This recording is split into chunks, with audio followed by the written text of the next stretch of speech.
सार्थक कर दे, अरे परमार्थिक जीवन का जो उद्धार कर दे, समन्वय करा दे, प्राप्ति करा दे, वो गुरु गुरु हो।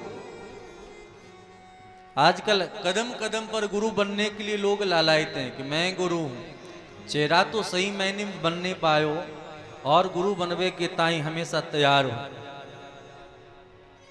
कि नहीं। गुरु बनने का मतलब यह नहीं है कि रुपया पैसा धोती वस्त्रों के लिए कोई गुरु बनना चाहता हो। गुरु ऐसा नहीं होता है। गुरु तो वह होता है जो देता है। लेने का नाम गुरु नहीं है, देने वाले को गुरु कहते हैं। कि गुरु को ऐसा चाहिए कि शिष्य से कछु ना ले। गुरु को ऐसा चाहिए जो शिष्य से कछु ना ले, और शिष्य को ऐसा चाहिए कि गुरु को सर्वस दे। तो आज चेहरा देना नहीं चाहता और गुरु लिए बिना मानता नहीं। बोलो राधे राधे। इसीलिए सार्थक सद्विचार होनी चाहिए। आज भगवान सुखदेव ने परीक्षित जी को दिव्याति दिव्य ज्ञान दिया। देखो भागवत कथा सुनो, भागवत कथा सुनोगे तो वहां मन लग जाएगा, और मन लग जाएगा तो आपको 7 दिनों की जरूरत नहीं है, अरे 7 सेकंड में भगवान मिल जाएंगे। भगवान को आप प्राप्त कर सकते हो। इदं भागवतम नाम पुराणं ब्रह्म संहितं अधीतवान द्वापरार्धौ पितृद्वैपायनादम्। अपना उदाहरण दे रहे हैं कि मैं परम पुरुष परमात्मा में आत्मज्ञान में लीन था, लेकिन जब से कन्हैया के चरित्रों को सुना है, देखा है, तब से उनके चरित्रों ने अपनी ओर आकर्षित कर लिया है। परिनिश्चितोपि नैर्गुण्यम उत्तम श्लोक लीलिया गृहीत चेता राजर्षे आख्यानम यदधीतवान। भगवान के चरित्र ऐसा ही है कि जिन लोगों का मन भगवान में नहीं लगता है, उनके चरित्रों को भी श्रवण कर ले भगवान के चरित्रों को, तो उनके चित्त को आकर्षित करके भगवान अपनी ओर लगा दे। बड़े बड़े ब्रह्मज्ञानी को भी अपनी ओर आकर्षित कर लेते हैं। शंकराचार्य ही क्यों ना हो, अद्वैत मत वाले क्यों ना हो। अरे महाराज जनक का नाम सुना है आप लोगों ने? जानकी जी के पिता, उनका नाम जनक नहीं है, मतलब मिथिला में जितने राजा हुए सबका नाम जनक है। मिथिला में जितने राजा हुए हैं सबका नाम जनक है। नाम क्या था जानकी जी के पिता का? शिरध्वज जनक।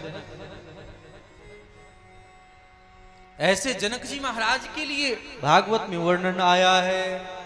एतैवै मिथिला राजन आत्मविद्या विशारदा योगेश्वर प्रसादेन द्वंद्वैर मुक्तैर गृहस्वपि। घर द्वार परिवार में रहते हुए भी उनको विदेह राज कहा गया है, देह में नहीं रहते। परम ज्ञानी परम यशस्वी हुए हैं महाराज जनक।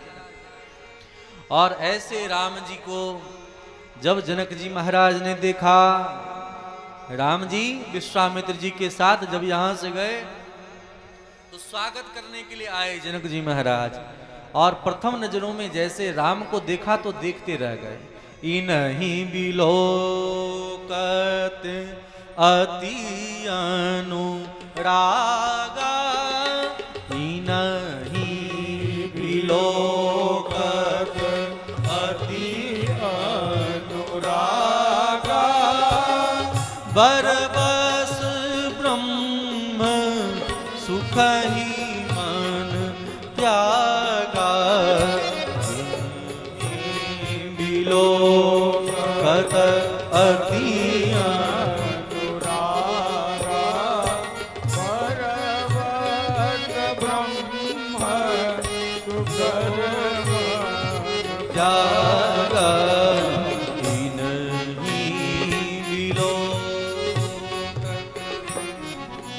भगवान राम के माधुरी स्वरूप को देख करके मोहित हो गए। महाराज मेरा ब्रह्म ज्ञान कहां चला गया? उस ब्रह्म ज्ञान को नहीं याद करते हैं, ब्रह्म सुख को त्याग करके भगवान को निहारने में लगे हैं। इसलिए उन्हीं जनक जी महाराज के भी एक शिष्य माने जाते हैं। जब आप देवी भागवत कथा सब सुनोगे तो पता चलेगा कि महाराज श्री सुखदेव तो परम ज्ञानी हैं ही, परम यशस्वी तो हैं ही, लेकिन फिर भी इनके यशस्वी भाव को देखते हुए भी कि हाँ परम बैरागी हैं, विवेक भाव को देख करके महाराज जनक के यहाँ श्री सुखदेव जी गए घूमते हुए। और जब सुखदेव जी महाराज अनेक प्रकार से जनक जी ने परीक्षा लिया और उन परीक्षाओं में उत्तीर्ण हो गए, तब उन्हें विदेह राज की उपाधि मिली, परम विवेकी बैरागी का। तो यही बात समझा रहे हैं, पर निश्चितोपि नैर्गुण्यम उत्तम श्लोक लीलया गृहीत चेता राजर्षे आख्यानम यदधीतवान। इसलिए कथा श्रवण करो तो काम बनेगा। और पुनः कथा प्रारंभ किए हैं। जब पूछा महाराज भगवान के कितने रूप हैं, तो स्थूल और विराट रूप की चर्चा करते हैं कि दोनों रूप भगवान का ही है।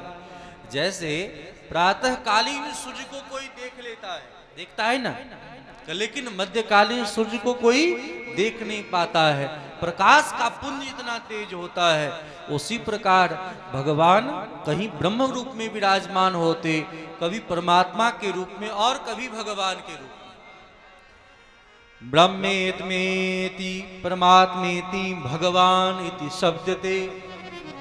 जो निर्गुण निराकार हैं वही सगुण निराकार हैं और वही सगुण साकार है। जैसे बिजली जब तक तार में रहे तो आप उसे निर्गुण निराकार मान सकते हैं, तार में प्रवाहित कर दिया तो पता चला कि सगुण निराकार है, और जब उसी बिजली को बल्ब से पंखे से जोड़ दिया तो सगुण साकार हुआ। वही भगवान पहले भी वही थे, सबको सृजन करने वाले। वही भगवान परमात्मा रूप में जब विराजमान थे तो सहस्त्र शिरखा पुरखः सहस्त्राक्ष सहस्त्रपाद, हजारों सिर वाले भगवान प्रकट हो जाते। यही परमात्मा का स्वरूप है। उनके ऊपर के सप्तलोक हैं, अतल बीतल सूतल तलातल महातल रासातल पाताल। ये नीचे के 7 लोक हैं। ऊपर के 7 लोक भू वह स्वः महा जनः तपः सत्यम, ये 7 लोक। यही 14 भुवन भगवान का शरीर माना। महाराज भगवान में मन कैसे लगेगा, तो यह भी समझा दिया। जितासनो जितश्वासो जित संगो जितेंद्रियः। आसन को जीते, श्वास को जीते, संग को जीते। आज संग करोगे गलत लोगों का और सोचोगे हम भगवान की भक्ति करें, कहां हो, कभी भी होगा। जैसा करो संग, जैसा संग करोगी वैसी तो रंगत होगी, जैसी संगति वैसी रंगति आपकी हो जाए। तो कहा ठीक है महाराज, किन भगवान की उपासना करें, तो एक एक प्रकार से सभी भगवान के बारे में वर्णन कर दिया कि क्या चाहिए जीवन में, तो किन की उपासना करो। और अंत में कहते हैं अकामः सर्व कामो वा मोक्ष काम उदारधी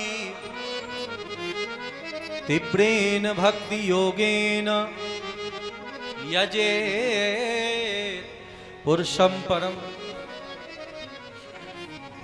इन किन प्रकार से भगवान की ही आराधना करनी चाहिए, यह समझाया है। अब पुनः पूछा महाराज सृष्टि कैसे होगा, तो भगवान श्री सुखदेव ने मंगलाचरण किया है। नमः परस्मै पुरुषाय भूयसे स उद्भव स्थान निरोध लीलया गृहीत शक्ति तीर्ताय देहिनाम अंतर्भवाया नृपवक्ष लक्ष्मणे। जो भगवान संसार का सृजन पालन संहार करते हैं, उन भगवान के पाद पद्मों में मैं वंदन करता हूं।